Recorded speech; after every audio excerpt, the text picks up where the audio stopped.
नमस्कार दोस्तों, ज्ञानव एकेडमी के ऑनलाइन प्लेटफॉर्म में आप सभी का स्वागत है। आज हम इस वीडियो में बात करने वाले हैं आने वाले बजट 2024-25 के बारे में। उसके बारे में हम डिस्कस करेंगे कि इस बार बजट में क्या नया देखने को मिल सकता है। तो चलिए वीडियो को स्टार्ट करते हैं। सबसे पहले जानते हैं इस बजट के कुछ प्रमुख बिंदुओं के बारे में। जैसा कि आपको पता है कि मोदी गवर्नमेंट अपने तीसरे कार्यकाल में आ चुकी है और ये उनका पहला बजट यहाँ पर पेश होगा। ठीक है, हालांकि फरवरी में जो बजट पेश हुआ था वो सरकार का अंतरिम बजट था। अब वो अंतरिम बजट क्या होता है उसके बारे में हम आगे डिटेल में हम चर्चा करेंगे। ठीक है, 2023-24 के लिए ये बजट प्रस्तुत किया जाएगा 23 जुलाई को। आर्थिक सर्वेक्षण के दूसरे दिन ये बजट पेश किया जाएगा। ठीक है, तो जब आर्थिक सर्वेक्षण पेश किया जाता है उसके दूसरे दिन बजट प्रस्तुत किया जाता है। तो 22 जुलाई को आर्थिक सर्वेक्षण जो है वो पेश किया जाएगा, उसके बाद बजट। वित्त मंत्री जैसा कि आपको पता है निर्मला सीतारमण इस बजट को प्रस्तुत करेंगी और इन्हें फिर से वित्त मंत्री बनाया गया है।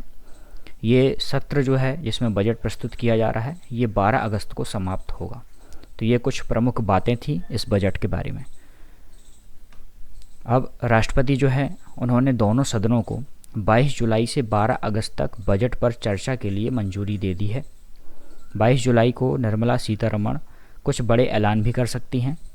Infrastructure, manufacture, auto, green energy, real estate और एग्रीकल्चर सेक्टर्स के लिए बड़ा बजट इस बार जारी किया जा सकता है।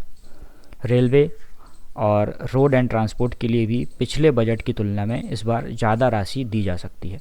तो ये कुछ संभावनाएं हैं और कुछ प्रमुख बिंदु हैं इस बार के बजट के। अब देखते हैं कि टैक्स से रिलेटेड क्या नई चीज़ें इस बजट में हो सकती हैं। तो इस बार भी टैक्स में कुछ छूट मिलने की संभावना है। सरकार ने विगत 5 वर्षों में केवल न्यू टैक्स रिजीम को लागू करने का यहाँ पर कार्य किया था, जिसमें 50,000 के स्टैंडर्ड डिडक्शन को मिलाकर 7.5 लाख रुपए तक की आय पर कोई टैक्स नहीं लगता है। ठीक है, अब बात करते हैं ये टैक्स स्लैब जो है उस पर कुछ बदलाव देखने को मिल सकता है। तो यहाँ पर आप एक यहाँ पर इंडेक्स देख सकते हो बजट 2024 का टैक्स रिजीम। तो यहाँ पर जो स्लैब देखने को मिल सकता है उसको आप यहाँ पर देख लीजिएगा। अब बात करते हैं कि इस बार आय सीमा जो है वो 3 लाख से बढ़ाकर लगभग 5 लाख यहाँ पर उसको किया जा सकता है। जो कि अभी 3 लाख है वो 5 लाख यहाँ पर हो सकती है, इसकी संभावना है। सरकार जो है बजट 2024 में टैक्स में कटौती करके जो कम आय वाले व्यक्ति हैं उनकी खपत को बढ़ावा देने की भी कोशिश कर रही है। यह छूट न्यू टैक्स रिजीम वालों पर लागू हो सकता है और टैक्स स्लैब की दरों में भी यहाँ पर कमी देखने को मिल सकती है। साथ ही इस टैक्स में जो भी नई चीज़ें होंगी उससे आम लोगों को काफ़ी फ़ायदा यहाँ पर होने वाला है। ठीक है, तो ये देखना होगा कि जब बजट आता है तो ये सारी चीज़ें यहाँ पर कैसी होती हैं। अब बात करते हैं पीएम किसान योजना में वृद्धि हो सकती है, जो कि किसानों के लिए काफ़ी अच्छी योजना है। इसमें सरकार इस राशि को बढ़ाकर 6,000 से 8,000 तक कर सकती है। ठीक है, तो वर्तमान में 6,000 रुपये दिए जाते हैं वार्षिक, ये 8,000 यहाँ पर करने की संभावना बन रही है। अगर ऐसा होता है तो किसानों को अब वर्ष में 3 किस्त नहीं बल्कि 4 किस्त मिलेंगी। ठीक है, तो जो 6,000 मिलती थी 2-2 हज़ार की 3 किस्त मिलती थी, तो अब वो है 2-2 हज़ार की 4 किस्तें यहाँ पर हो जाएंगी, है ना। और अभी इस निधि की योजना के तहत वार्षिक 6,000 रुपये की राशि मिलती है। बात करते हैं कि इस बजट में महिलाओं के लिए क्या नया इस बार हो सकता है। तो बजट में महिलाओं के लिए सब्सिडी यहाँ पर लागू की जा सकती है। महत्वपूर्ण वस्तुओं की कीमतों को कम करने के लिए टैक्स में अतिरिक्त छूट यहाँ पर दी जा सकती है। रसोई गैस से लेकर स्वास्थ्य सेवाओं पर भी सब्सिडी दी जा सकती है। ठीक है, और इन चीज़ों में दी जा सकती है छूट जिनमें शामिल है शादी, रोज़गार की स्थिति और माता पिता की जिम्मेदारियाँ। ये कुछ मेन टॉपिक्स हैं यहाँ पर, इससे रिलेटेड चीज़ें यहाँ पर देखने को मिल सकती हैं महिलाओं के लिए। रोज़गार यानी कि एम्प्लॉयमेंट से रिलेटेड यहाँ पर क्या संभावनाएं हैं। तो आप देख सकते हो कि विगत कुछ वर्षों में प्राइवेट सेक्टर में नौकरियों की जो है संख्या बढ़ी है, नौकरियों के अवसर बढ़े हैं। इस बार के बजट में युवाओं के लिए सरकारी नौकरियों से लेकर प्राइवेट सेक्टर के अवसर बन सकते हैं। ठीक है, तो सरकार इस दिशा में काम करेगी कि सरकारी नौकरियां तो हों, साथ में प्राइवेट सेक्टर्स की जॉब्स को भी यहाँ पर प्रमोट किया जाएगा। अब देखते हैं कि निर्मला सीतारमण जो कि वित्त मंत्री हैं इस बार क्या नया रिकॉर्ड बना सकती हैं। ठीक है, तो निर्मला सीतारमण लगातार 7वीं बार बजट पेश करेंगी। ठीक है, रेगुलर 7 बार ये बजट पेश करेंगी और ऐसा करने वाली ये देश की पहली फाइनेंस मिनिस्टर बन जाएंगी। इससे पहले मोरारजी देसाई थे जिन्होंने लगातार 6 बार बजट को पेश किया था।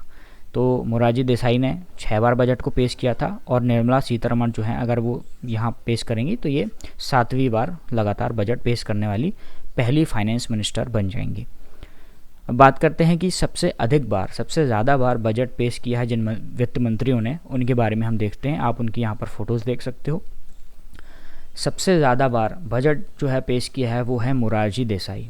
ठीक है, ये सबसे ज़्यादा बार बजट पेश किया है। और अगर हम बात करें कि रेगुलर इनने 6 बार बजट पेश किया था। ठीक है, अब इसके बाद निर्मला सीतारमण हो जाएंगी सबसे ज़्यादा बार बजट पेश करने वाली। तो मोरारजी देसाई ने सबसे ज़्यादा बार किया था 10 बार और रेगुलर किया था 6 बार। उसके बाद पी चिदम्बरम हैं, इन्होंने 9 बार बजट को पेश किया था। उसके बाद प्रणब मुखर्जी हैं, इन्होंने भी 9 बार बजट पेश किया था। यशवंत राव चौहान जो हैं इन्होंने 7 बार बजट पेश किया। सी.डी. देशमुख इन्होंने भी 7 बार बजट पेश किया था। यशवंत सिन्हा इन्होंने 7 बार बजट पेश किया और मनमोहन सिंह इन्होंने 6 बार बजट पेश किया था। और लास्ट हैं टी कृष्णामाचारी, इन्होंने भी 6 बार जो है बजट को पेश किया था। तो ये सारे फाइनेंस मिनिस्टर हैं। इसके बाद बात करेंगे कि बजट सत्र क्या होता है। तो देखिए, बजट सत्र हर वर्ष फरवरी से मई तक आयोजित किया जाता है। ठीक है, फरवरी से मई तक आयोजित किया जाता है। इसे संसद का अत्यंत महत्वपूर्ण सत्र माना जाता है क्योंकि भाई ऑब्वियस सी बात है, सरकार को पैसा मिल रहा है तो ये सबसे ज़्यादा महत्वपूर्ण होगा। ठीक है, इसको फरवरी महीने के अंतिम कार्य दिवस को प्रस्तुत किया जाता है। ठीक है, फरवरी के अंतिम, ठीक है, किया जाता था। ठीक है, पहले वित्त मंत्री द्वारा बजट प्रस्तुत करने के बाद जो सदस्य होते हैं लोकसभा के, वो विभिन्न प्रावधानों और कराधानों से संबंधित मामलों पर चर्चा करते हैं।